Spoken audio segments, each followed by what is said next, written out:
கண்டு கொண்டேன் இனி விடுவதில்லை.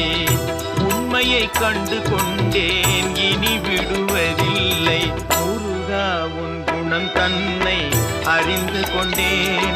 உன் முத்தான தத்துவமே புரிந்து கொண்டேன்.